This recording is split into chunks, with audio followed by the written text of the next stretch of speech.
side. There, let it sit, and we're gonna get into the real reason why we are down here to make this Johnnie Walker Blood Orange Highball.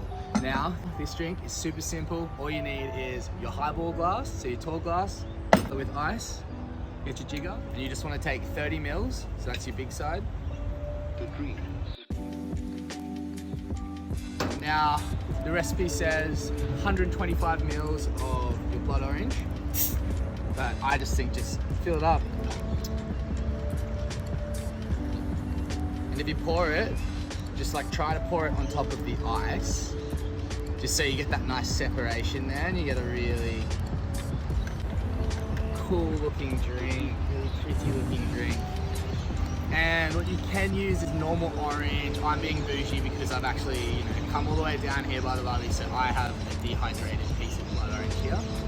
Look at that, absolutely delicious. So I'm just gonna pop this one just in the top of that glass there.